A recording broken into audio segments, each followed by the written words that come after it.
Families are the most important relationship you have in your life, right? Would this still be the case if members of that family are the constant source of negative emotions and trauma for you? Sadly, toxic parental relationships do exist, and they're more common than you think. We should recognize that parents are human beings and are, therefore, not perfect and are capable of error. Sure, we all have issues with our parents, but unintentional hurt and pain caused by misunderstanding is very, very different from years of manipulation, control, and emotional abuse. This week, Top Wisdom attempts to untangle the mess caused by toxic parents and how you can healthily deal with them moving forward. Toxic parents are notoriously known for controlling every aspect of their children's lives, even their adult children. They dictate how they feel, think, and the choices they make. When you dare stand up to a toxic parent, they will get upset and they'll guilt you into making them feel better, all the while blaming you for their pain.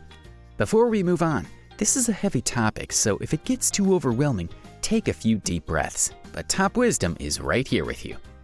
1. Don't take responsibility for their feelings. It's so easy to fall into the trap of catering to your parents' every emotional need, probably because you've been conditioned since you were young that you are your parents' caretaker. I know you feel guilty when you can't be there for them at a moment's notice, but you shouldn't. You are not responsible for their needs, emotional or otherwise. You are not their therapist. You don't need to drop everything or make sacrifices just to please them and meet their expectations. You are entitled to make your own choices, no matter what that choice makes them feel. It's your life, live it the way you want to. Don't give them the permission to manipulate you or guilt you into doing what they want. 2. Don't try to change them. The only person you have control over is yourself. You are not responsible for your parents' behavior. It's very tempting to confront them to change their ways and make them treat you better, but they are their own person. Chances are even when you confront them, they will try to put the blame on everybody else or flat out deny their toxic behavior and blame you that you made them treat you that way. Frustrating does not even begin to describe it. Instead, focus on what you can control. It's up to you how you react to them when they start attacking you, controlling you, or criticizing you. Focus on yourself and begin to accept that no matter how hard you wish it, your parents won't change just because you want them to. 3. Don't take it personally. How can you not take their attacks personally when they're hitting you where it hurts, right? It's hard to do that, but it is possible.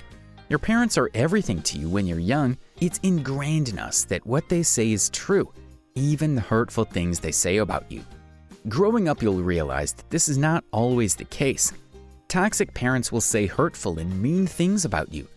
They call you names, accuse you of being lazy, stupid, or something that you keep playing in your head over and over. If you know these hurtful feelings are not true, don't believe them. When your parents say these things, they're not really about you, it reflects on them.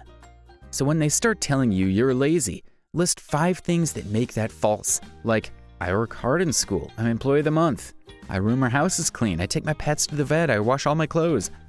Combat their negativity with positive things that you know you've done. 4. Don't confide important things. Be mindful of what important things you share to your parents about your feelings, plans, relationships, and other people around you. There is also a possibility that they will use these things against you. They will share these things with other people you don't trust or have a relationship with. If you really need to confide in someone, pick a trusted friend or family member that you're sure won't repeat what you said to your parents. 5. Plan an exit. You need to have an escape plan in place when they start to become irrational or hurtful against you. Once they start criticizing every aspect of your life, excuse yourself from the table to go to the bathroom or just flat out say you're leaving. You don't need to give them a reason why. Just leave. Do what's best for you. You don't have to sit there and take it while they say damaging things about you. It's not right, and you know it. You are in control. Get up and walk out if you need to. Don't engage or contradict them. That will fuel them more. 6. Set boundaries. You need to make a list of what you will let your parents do and not do to you. For example, I won't let them yell at me. If they yell, I will go to my room and listen to music with my earphones. I won't let them call me at work. If they do, I will block them. I won't talk to them when they're drunk. If they do, I'll drop the call or go outside. You need to set boundaries for your own good. If you allow them even an inch to abuse you, they will not stop, and they'll just keep going until you believe what they say. Set boundaries and don't let them cross it. 7. Tell your parents what you expect from them. Your boundaries won't be as effective if your parents don't know about it. Sit them down when they're in an agreeable mood. Tell them what you will and won't tolerate from them. It's a good idea to start that conversation by saying, "You will let me finish talking before you react.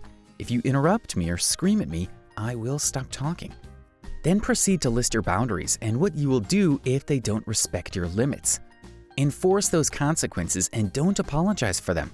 Your toxic parents will definitely cross your boundaries several times, and that's why you have the consequences of blocking them or walking away from them. This sets expectations on how you want to be treated, and what will happen if they behave differently will give you a little control over the relationship. 8. Reach out to a trusted figure when they become violent or abusive. If you do all those things and your parents are still too much for you to handle, don't hesitate to ask for help. If you have the capacity for it, talk to a therapist. They are trained to help you identify your feelings, how to express them in a healthy way, and how to cope. If therapy is not available for you, there are online resources you can try or support groups you can join. You can also talk to a sympathetic relative or sibling you can trust. Talking to a friend who is willing to understand is also a good option. It's important to remember that you are not alone, and help is there for you should you need it. 9. Take a break. As much as we want it to be easy, a relationship with toxic parents will be hard to manage. It's hurtful for you and will cause you a lot more damage than good. It's okay to walk away from them. Cut off ties for a while, whichever option you think is best for you. It's up to you if you want a relationship with them. Do you think you can maintain a somewhat healthy relationship with them? Limit the number of times or hours you interact with them, and if they cross your boundary, walk away. Society tells us no matter how badly your parents treated you, but they're still your parents, is a good reason enough to stay in contact with them. It's very different for toxic parent-child relationships. If your parents push you to the brink, you may have to cut off ties and walk away. It's for your own good. 10. Work through your feelings. There is a good chance you're not comfortable with your emotions if you grew up in a toxic household. You don't know how to express your emotional needs even to your partner. Were you accused of being too sensitive when you were young? Yeah, now's the time to learn how to handle and regulate those emotions. Write in a journal or a letter to address your emotions. Better if you can go to a therapist or find people who share your experiences with toxic parents. Allow yourself time to grieve for the needs that were never met, the abuse you endured, and the relationship you will never have. Do what you have to do to deal with the feelings you have in a healthy way. It's sad that the people who should love us unconditionally and support us through life are the first people to take advantage of us and negatively affect our mental health. But reality can be harsh for some of us. We're here for you. You can share your experience with us in the comments section below. Help us out by liking and subscribing to our channel. Feel better, and we hope to see you soon.